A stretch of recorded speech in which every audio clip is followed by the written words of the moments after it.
Hello friends, welcome back to Mistakes Makes Me. This is Sathish. இந்த வீடியோல நம்ம என்ன பார்க்க போறோம் அப்படின்னா தி பைத்தான் கமாண்ட் லைன் அப்படின்னா என்னன்னு பார்க்க போறோம். ஓகேவா? ஸோ அதுக்கு முன்னாடி நம்மளுடைய சேனலை இன்னும் நீங்க சப்ஸ்கிரைப் பண்ணல அப்படின்னா சப்ஸ்கிரைப் பண்ணிக்கோங்க. அப்பதான் நான் அடுத்தடுத்து போடக்கூடிய வீடியோஸ் எல்லாமே உங்களுக்கு வந்து சேரும். பக்கத்துல இருந்த பெல் ஐக்கனையும் மறக்காம கிளிக் பண்ணிக்கோங்க. வாங்க வீடியோக்குள்ள போலாம். First command line, Python command லைன்னா என்னன்னு தெரிஞ்சுப்போம். பைத்தான் கமாண்ட் லைன்ல பைத்தான்ல மட்டுமே இருக்கக்கூடிய ஒரு சூப்பரான ஃபீச்சருங்க. ஓகேவா? இப்போ நார்மலாக நம்ம வந்து ஒரு கோடிங் பண்ணிட்டு இருக்கிறப்ப எரர் வரும். அதுக்கப்புறம் நம்ம சின்ன சின்ன மிஸ்டேக் பண்ணிட்டு இருப்போம். ஓகேவா? ஸோ இடையில எரர் அந்த மாதிரி வந்துட்டு இருக்கும். அதனால வந்து நம்ம புதுசாக போயிட்டு மறுபடியும் ட்ரை பண்ணிட்டு இருக்க முடியாது. புதுசாக வந்து கோடிங் ஸ்டார்ட் பண்ணிட்டு இருக்க முடியாது. கரெக்டா? ஸோ ஒவ்வொரு தடவையும் நம்மளால வந்து ஒரு எரருக்காக இன்னொரு தடவை புதுசாக வந்து அதே கோடிங்காக பண்ணிட்டு இருக்க முடியாது. கரெக்டா? ஸோ ஸ்டார்டிங்கில் இந்த மாதிரி மிஸ்டேக் வந்துச்சுன்னா நம்ம புதுசாக பண்ணிக்கலாம். பட் இடையிலையோ இல்லை முடிய போகிற டைம்லேயோ வந்து ஏதோ ஒரு சின்ன மிஸ்டேக் வந்துச்சு, அதனால வந்து நம்ம புதுசாக பண்ணணும் அப்படின்ற ஒரு சுச்சுவேஷனை அவாய்ட் பண்ணுறதுக்காக தான் தி பைத்தான் கமாண்ட் லைன் அப்படின்ற ஒரு ஃபீச்சர் இருக்கு. ஃபர்ஸ்ட் பைத்தான் கமாண்ட் லைன்னா என்னன்னு பார்த்துருவோம். அதர் ப்ரோக்ராமிங் லாங்குவேஜஸ்ல C++ஆக இருக்கட்டும், சியா இருக்கட்டும், இல்லை ஜாவாவாக இருக்கட்டும், எதுலையுமே இல்லாத ஒரு சூப்பரான ஃபீச்சர் தான் பைத்தான் கமாண்ட் லைன் அப்படின்றது. ஓகேவா? இப்போ அதுக்கு முன்னாடி பைத்தான் கமாண்ட் லைன்னா என்னன்னு தெரிஞ்சுப்போம். பைத்தான் கமாண்ட் லைன்ல வேற ஒன்றும் கிடையாது. நம்மளோட லேப்டாப்ல வந்து கமாண்ட் ப்ராம்ப்ட் இருக்கு பார்த்தீங்களா? ஸோ அதை வந்து நம்ம பைத்தான் சாஃப்ட்வேராகவே யூஸ் பண்ண முடியும். வாங்க இப்போ எப்படின்னு சொல்லி காட்டுறேன் உங்களுக்கு. இப்போ நார்மலாக இந்த மாதிரி ஓப்பன் பண்ணிக்கிட்டு விண்டோஸ் பட்டன் கிளிக் பண்ணி ஓப்பன் பண்ணிக்கிட்டு சிஎம்டி அப்படின்னு சொல்லிட்டு சர்ச் பண்ணுங்க. ஓகேவா? சர்ச் பண்ணதுக்கப்புறம் கமாண்ட் ப்ராம்ப்ட்னு வரும். அதை கிளிக் பண்ணி ஓப்பன் பண்ணிக்கோங்க. ஓப்பன் பண்ணதுக்கப்புறம் நான் ஆல்ரெடி ஃபர்ஸ்ட் வீடியோவில் how to quick start Python அப்படின்ற வீடியோவில் நான் சொல்லியிருப்பேன். நீங்கள் பைத்தான் சொல்லிட்டு சர்ச் பண்ணுங்க, டைப் பண்ணிட்டு என்டர் கொடுங்க. இந்த மாதிரி வருது அப்படின்னா நீங்கள் பிஒய்ன்னு கொடுங்க. ஸோ இந்த மாதிரி கொடுத்தாவே உங்களோட லேப்டாப்பில் ஆல்ரெடி வந்து பைத்தான் சாஃப்ட்வேர் இருக்குது அப்படின்னா உங்களுக்கு கமாண்ட் ப்ராம்ப்டே வந்து பைத்தான் சாஃப்ட்வேரை ஆக்ட் ஆக ஆரம்பிச்சிடும் அப்படின்னு சொல்லிட்டு. இப்போ பாருங்களேன், உங்களுக்கு ஒரு ப்ரோக்ராம் பண்ணி காட்டுறேன். பிரிண்ட் சதீஷ் அந்த மாதிரி நான் கொடுக்குறேன். ஓகேவா?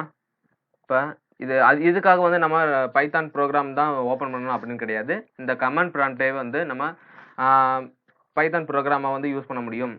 இங்கே பார்த்தீங்களா, பிரிண்ட் ஆயிடுச்சா? ஓகே, பைத்தான் சாஃப்ட்வேரை வந்து இது ஆக்ட் ஆக ஆரம்பிச்சிருச்சு அப்படின்னு அர்த்தம். ஓகேவா? ஒரு சின்ன எக்ஸாம்பிளுக்காக தான் இது சொன்னேன். பட் நான் சொல்ல வந்த விஷயம் வேற. ஓகேவா? அது என்னன்றதை இப்போ நான் சொல்கிறேன். பைத்தான் கமாண்ட் லைன்னா வேற ஒன்றும் கிடையாது. இப்போ நம்ம ஒரு கோடிங் பண்ணிட்டு இருக்கிறப்ப அது சரியா தப்பா அப்படின்னு சொல்லிட்டு நமக்கு தெரியாது. ஃபுல்லாக கோடிங் பண்ணி முடிச்சதுக்கப்புறம் தான் நமக்கு ஏதாவது எரர் வரல அப்படின்னா ஓகே ரைட்டுன்னு வச்சுக்கலாம். எரர் வந்துச்சு அப்படின்னா நம்மளால வந்து மறுபடியும் ஃபர்ஸ்ட்ல இருந்தாலும் டைப் பண்ண முடியாது. கரெக்டா? ஸோ அந்த மாதிரி சுச்சுவேஷன் அவாய்ட் பண்ணுறதுக்காக தான் இந்த மாதிரி ஒரு ஃபீச்சர் இருக்கு. அது எப்படி யூஸ் பண்ணுறதுன்னு ஃபர்ஸ்ட் சொல்லிடுறேன். ஃபர்ஸ்ட் உங்களுடைய விண்டோஸ் பட்டனை கிளிக் பண்ணிக்கோங்க. கிளிக் பண்ணதுக்கப்புறம் சர்ச் பார் கிட்ட போயிட்டு நோட் பேட் அப்படின்னு சொல்லிட்டு சர்ச் பண்ணுங்க. டைப் பண்ணதுக்கப்புறம் இந்த மாதிரி வரும். ஓகேவா? ஸோ இதை கிளிக் பண்ணி ஓப்பன் பண்ணிக்கோங்க. ஓப்பன் பண்ணதுக்கப்புறம் இப்போ சும்மா வந்து ஒரு பிரிண்ட் அப்படின்னு கொடுக்குறேன்னு வச்சுக்கோங்களேன். இல்லைன்னா இப்போ ஒரு சும்மா எக்ஸாம்பிளுக்காக உங்களுக்கு சொல்கிறேன். x = 10ன்னு வச்சுக்கிறேன். அதுக்கப்புறம் பிரிண்ட் எக்ஸ்ன்னு கொடுக்குறேன். ஓகேவா? ஸோ இந்த மாதிரி கொடுத்துட்டு ஃபைல் இருக்குது பார்த்தீங்களா, சும்மா ஏதாவது ஒன்று எம்டி ஃபைலாக வச்சுக்கிட்டு நீங்கள் பண்ணாலும் ஓகே தான். ஓகேவா? இல்லை அப்படின்னு சும்மா ஏதாவது டைப் பண்ணி வச்சுக்கிட்டு பண்ணாலும் ஓகே தான். ஃபைல் கொடுத்துக்கோங்க. அதுக்கப்புறம் சேவஸ் கொடுங்க. சேவஸ் கொடுத்ததுக்கப்புறம் இது வந்து எங்கே ஸ்டோர் ஆகுதுன்னு பார்த்துக்கோங்க. மை லோக்கல் டிஸ்க் சி, அதில் யூசஸில் போகணும். யூசஸில் சதீஷ் அந்த மாதிரி ஓப்பன் பண்ணணும். இது வந்து ஆல்ரெடி இன்புட்டு டேரெக்டாக அந்த ஃபோல்டர் கூட்டிகிட்டு போகிறோம். இல்லை அப்படின்னா my local disk C open பண்ணிக்கோங்க. அதுக்கடுத்து பார்த்தீங்கன்னா யூசர்ஸ் இருக்கா, யூசர்ஸ் கிளிக் பண்ணி ஓப்பன் பண்ணிக்கோங்க. அடுத்து பப்ளிக்கு கீழே உங்களுடைய யூசர் நேம் ஒன்று இருக்கும். உங்களுடைய லேப்டாப்பில் வேறு மாதிரி இருக்கும். என் லேப்டாப்பில் வந்து சதீஷ் அந்த மாதிரி கொடுத்துருக்கேன். ஸோ அதை கிளிக் பண்ணி ஓப்பன் பண்ணிக்கோங்க. ஸோ இதுதான் ஆல்ரெடி டேரெக்டாக கொண்டு வரும். இல்லை அப்படின்னா நீங்கள் இந்த மாதிரி கொண்டு போகலாம். ஓகேவா? ஃபஸ்ட்டு டேரெக்டாக கொண்டு போகிறது இதே ஃபைல் லொக்கேஷன் தான். ஓகேவா? ஸோ இங்கே வாங்க. இப்போ நீங்கள் இந்த மாதிரி பண்ணிட்டு இருக்கீங்க பார்த்தீங்களா? இப்போ நம்ம வந்து ஒரு நிமிஷம் இருங்க. ஸோ இங்கே பார்த்தீங்கன்னா இந்த ஒரு நோட் பேடில் நம்ம வந்து டைப் பண்ணி வச்சுருப்போம் பார்த்தீங்களா? ஸோ அதுக்கான ஒரு ஃபைல் நேம் வந்து கிரியேட் பண்ணணும். இப்போ வந்து நான் சதீஷ் அந்த மாதிரி கொடுத்துக்கிறேன். ஓகே, சதீஷ்னு கொடுத்து .pyன்னு கொடுத்துக்கணும். இதில் வந்து ஃபைல் நேம் செட் பண்ணுறப்போ ஒரு முக்கியமான விஷயம் என்னென்னா, இதுக்கு தான் நம்ம ஃபைல் நேம் செட் பண்ணுறோம். ஓகேவா? அந்த நோட் பேடில் கிரியேட் பண்ணி பார்த்தீங்களா? ஸோ இதுக்கு தான் நம்ம ஃபைல் நேம் செட் பண்ணிட்டு இருக்கோம். இதில் முக்கியமான விஷயம் என்ன, ஸ்பேஸ் விட்டு 2 நேமை வந்து நீங்கள் இப்போ சதீஷ் பைத்தான் அப்படின்ற மாதிரியோ இல்லை வந்து ஸோ இந்த மாதிரி 2 நேமை வர்ற மாதிரி நீங்கள் டைப் பண்ணக்கூடாது. எதன் 2 நேம்னா ஸ்பேஸ் விட்டு வர்ற மாதிரி ஃபைல் நேம் கிரியேட் பண்ணக்கூடாது. சிங்கிள் வேர்டை தான் உங்களுக்கு ஃபைல் நேம் கிரியேட் பண்ணணும். ஓகேவா? இப்போ சதீஷ்னு கொடுத்துக்கலாம். இல்லை அப்படின்னா நியூ பைத்தான் அப்படின்ற நியூ பைத்தான் அந்த மாதிரி ஏதாவது ஃபைல் நேம் செட் பண்ணுறீங்க அப்படின்னா நியூன்னு ஒரு வார்த்தை பைத்தான்றது ஒரு வார்த்தை ரெண்டுக்கு இடையில வந்து ஸ்பேஸ் விட்டிங்களேன்னு வச்சுக்கோங்களேன் உங்களுக்கு வந்து ஆக்ட் ஆக ஆரம்பிக்காது. ஸோ ஒரே வார்த்தையாக கொடுக்க ட்ரை பண்ணுங்கள். நியூ பைத்தான் அப்படின்னு கொடுங்க. பட் அந்த நியூவுக்கு அடுத்து இந்த ஸ்பேஸ் இருக்கிறதையும் விட்டுருங்க. ஓகேவா? ஒரு எக்ஸாம்பிளுக்காக தான் நான் சொன்னேன். இப்போ நான் வந்து சதீஷ்னு கொடுத்துக்கிறேன். மறக்காமல் .pyன்னு கொடுத்துக்கோங்க. ஓகேவா? .pyன்னு கொடுத்துட்டு சேவ் கொடுத்துக்கோங்க. சேவ் கொடுத்ததுக்கப்புறம் என்ன நடக்குதுன்னு பாருங்கள். உங்களுடைய விண்டோஸ் பட்டனை கிளிக் பண்ணி ஓப்பன் பண்ணிக்கோங்க. இதில் போயிட்டு மறுபடியும் சிஎம்டி அப்படின்னு சொல்லிட்டு சர்ச் பண்ணி இந்த கமெண்ட் ப்ராம்ப்ட்னு வருதா, அது ஓப்பன் பண்ணிக்கோங்க. ஓப்பன் பண்ணதுக்கப்புறம் இந்த மாதிரி வரும். உங்களுடைய லேப்டாப்பில் யூசர்ஸ்க்கு அடுத்து இதில் வந்து உங்களுடைய யூசர் நேம் இருக்கும். என் லேப்டாப்பில் யூசர் நேம் சதீஷ்னு கொடுத்துருக்கிறதுனால சதீஷ்னு வருது. ஓகேவா? ஸோ இது என்ன பண்ணுறேன்னு பாருங்கள். இதுக்கு அடுத்து ஃபைல் நேம் என்ன கிரியேட் பண்ணோம், நான் வந்து எக்ஸாம்பிளுக்காக சதீஷ்னு கிரியேட் பண்ணியிருந்தேன். ஸோ சதீஷ்னு கொடுத்துட்டேன்.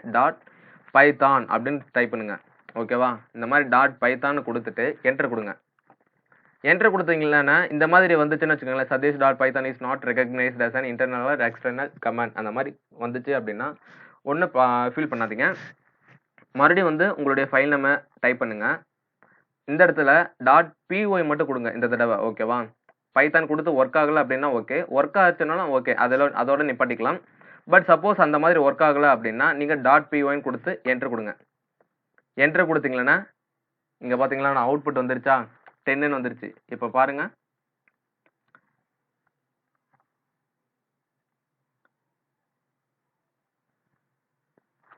இங்கே பாருங்க, நம்ம வந்து நோட்பேடில் கிரியேட் பண்ணி வச்சிருக்கிற ஃபைல் நேம் வந்து சதீஷ்னு கொடுத்துருக்கேன். ஸோ அதைத்தான் இங்கே வந்து நான் டைப் பண்ணியிருக்கேன். ஓகேவா? சதீஷ் கொடுத்துட்டு .pyன்னு கொடுத்துருக்கேன். இங்கே பாருங்க, நான் நோட்பேடில் என்ன டைப் பண்ணி வச்சிருக்கேன், x=10 print xன்னு கொடுத்துருக்கேன். ஸோ இது பிரிண்ட் ஆயிருச்சு. ஸோ இந்த வந்து கமெண்ட் ரைட்டு அப்படின்றதுக்காக இது மோஸ்ட்டாக எதுக்காக யூஸ் பண்ணுவாங்க அப்படின்னா, நீங்கள் வந்து ஒரு 2 பேஜஸ்க்கோ 1 பேஜஸ்க்கோ ஒரு கமெண்ட் ரெடி பண்ணி வச்சிருக்கீங்க, ஒரு ப்ரோக்ராமிங் கோடிங் ரெடி பண்ணியிருக்கீங்கன்னா வச்சுக்கோங்களேன், அது ரைட்டாக தப்பா, அதில் என்ன மிஸ்டேக் இருக்குது, என்ன எரர் இருக்குது அப்படின்னு சொல்லிட்டு டேரெக்டாக செக் பண்ணி பார்த்துறதுக்காக இந்த மாதிரி நோட்பேடில் பண்ணி நம்ம பண்ணுவாங்க. இப்போ இன்னொரு எக்ஸாம்பிளுக்காக ஒரு எக்ஸசைஸ் பார்த்துருப்போம். இப்போ x=awesome அந்த மாதிரி கொடுத்துருப்போம். ஸோ இங்கே பாருங்கள், இப்போ நோட்பேட்லேயே வந்து ஒரு ப்ரோக்ராமை டைப் பண்ணியிருக்கேன். ஓகேவா? ஸோ இந்த ஸ்பேஸ் எல்லாம் வராது. நீங்கள் நோட்பேட் யூஸ் பண்ண உங்களுக்கு இது வந்து பழகிரும். நீங்களே வந்து தெரிஞ்சுப்பீங்க. ஸ்டார்டிங்கில் நோட்பேட் யூஸ் பண்ணுறது எப்படி யூஸ் பண்ணுறது அப்படின்னு சொல்லிட்டு நீங்கள் 2 ப்ரோக்ராமை சும்மா ட்ரை பண்ணி பார்த்தீங்கன்னா உங்களுக்கே வந்துடும் ஆட்டோமேட்டிக்காக. ஓகேவா? ஸோ இப்போ இந்த மாதிரி வந்துட்டு ஒரு ப்ரோக்ராம் பண்ணி வச்சுருக்கீங்க. ஓகேவா? ஒரு 2 பேஜஸ்க்கோ 3 பேஜஸ்க்கோ ஒரு ப்ரோக்ராம் பண்ணியிருக்கோம். அது ரைட்டாக தப்பா, இல்லை என்ன மிஸ்டேக் இருக்குது, என்ன எரர் வருது அப்படின்றத பார்க்கணும் அப்படின்னா நீங்கள் மறுபடியும் வந்து ப்ரோக்ராம் ஓப்பன் பண்ணி பைத்தான் சாஃப்ட்வேரை ஓப்பன் பண்ணி இந்த மாதிரி நீங்கள் பண்ணணுன்ற அவசியம் கிடையாது. ஓகேவா? ஸோ இங்கே பாருங்கள், இந்த இடத்துல நான் வந்து ஒரு எரர் விட்டுருக்கேன். இந்த இடத்துல செமிகோலன் இருக்கா, ஸோ செமிகோலன் வரக்கூடாது. இந்த இடத்துல மறுபடியும் நான் வந்து என்ன பண்ணுவேன், மறுபடியும் ஃபர்ஸ்ட்லேருந்து நான் ப்ரோக்ராம் பண்ண முடியுமா, முடியாது, ரொம்பவே கஷ்டம். ஓகேவா? ஸோ இந்த மாதிரி சுச்சுவேஷன் அவாய்ட் பண்ணுறதுக்காக தான் ஃபர்ஸ்ட்டு ப்ரோக்ராமில் இந்த பைத்தான் சாஃப்ட்வேரில் நீங்கள் ப்ரோக்ராம் பண்ணுறதுக்கு முன்னாடி இந்த நோட்பேட் இருக்குது பார்த்தீங்களா, ஸோ இதில் வந்து ஓப்பன் பண்ணி இந்த மாதிரி ஃபைல் நேம் கிரியேட் பண்ணதுக்கப்புறம் நீங்கள் வந்து பைத்தான் சாஃப்ட்வேர் என்ன ப்ரோக்ராம் பண்ணணுமோ அதை டைப் பண்ணிக்கோங்க. டைப் பண்ணதுக்கப்புறம் ஃபைல் கொடுத்து சேவ் கொடுத்துக்கோங்க. ஓகேவா?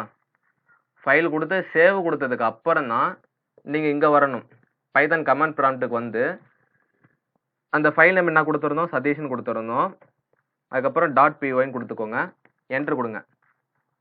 என்ட்ரு கொடுத்தீங்கன்னா உங்களுக்கு இந்த மாதிரி வரும். ஓகேவா? ஸோ நான் என்னமோ வந்து ஒரு எரர் பண்ணியிருக்கேன். ஓகேவா? ஏதோ ஒரு மிஸ்டேக் பண்ணியிருக்கேன். அப்போ அது என்ன அப்படின்றத நம்ம வந்து இங்கேயே பார்த்துக்க முடியும். நான் இங்கே என்ன எரர் காட்டுது, அன்எக்ஸ்பெக்டட் எரர் டெஃபினிஷன் அப்படின்னு சொல்லிட்டு. அப்புறம் இந்த எரர் வந்து என்னன்றதை தெரிஞ்சிருச்சு அப்படின்னா மறுபடியும் சேவ் கொடுத்து இந்த இடத்துல வாங்க. அந்த அப்பர் ஆரோ இருக்குது பார்த்தீங்களா, அதை மட்டும் கொடுத்தீங்கன்னா மறுபடியும் ஒவ்வொரு தடவை நீங்கள் வந்து டைப் பண்ணணும்னு அவசியம் கிடையாது. நீங்கள் ஒரு தடவை இந்த மாதிரி கொடுத்துட்டு அப்பர் ஆரோ கொடுத்தீங்கன்னா டேரெக்டாக வந்து இந்த ஃபைல் நேமு .pyயும் அப்படியே வந்துடும். அதுக்கப்புறம் என்டர் மட்டும் கொடுங்க. இப்போ மறுபடியும் வந்து ஏதோ எரர் பண்ணியிருக்கேன் அப்படின்னு அர்த்தம்.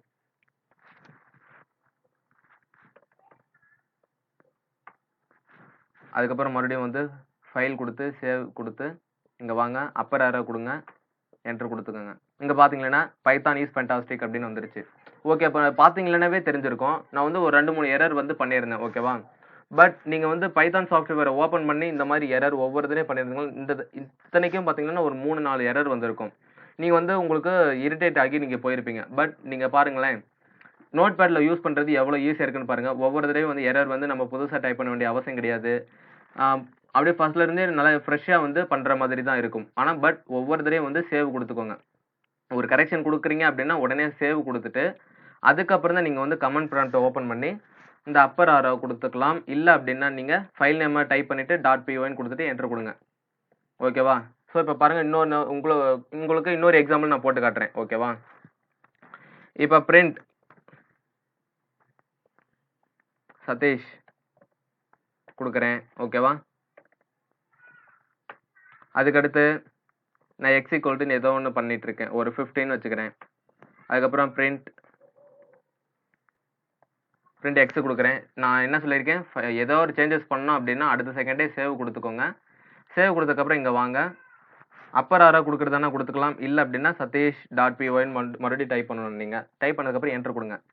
இங்க பாருங்க, சதீஷ் 15 அப்படின்னு வந்துருச்சு ஆன்சர் நமக்கு. ஓகேவா? ஒரு ஒரு சின்ன ஒரு கோடிங் இருக்கு. அத கரெக்ஷன் பண்ணணும் அப்படின்னா, அது என்ன மிஸ்டேக் வருது, என்ன எரர் வருது அப்படின்னு டைரக்ட்டா செக் பண்ணி பாத்துக்கிறதுக்காக தான் இந்த நோட்பேட யூஸ் பண்ணி கமெண்ட் லைன் அப்படின்ற ஒரு ஆப்ஷன் இருக்கு. ஓகேவா? இது ரொம்பவே யூஸ்ஃபுல்லானது. ஓகேவா? இப்ப நம்ம வீடியோல பார்த்தத குயிக் கைடன்ஸ் வந்து வேணும் உங்களுக்கு அப்படின்னா, இத வந்து ஃபாலோ பண்ணுங்க.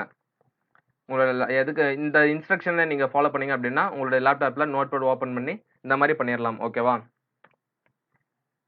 ஸோ இந்த இன்ஸ்ட்ரக்ஷன ஃபாலோ பண்ணிக்கோங்க. ஸோ உங்களுக்கு வந்து ஏதாவது எரர் வருது, மிஸ்டேக் வருது, இல்ல வந்து உங்களுக்கு ஆன்சர் வரல, அவுட்புட் வரல அப்படின்னு தாராளமா நீங்க கமெண்ட் பண்ணுங்க. நான் கண்டிப்பா வந்து உங்களுக்கு ஆன்சர் பண்றேன். ஓகேவா? தேங்க் யூ ஃபார் வாட்சிங் guys. Have a beautiful day. Take care. By.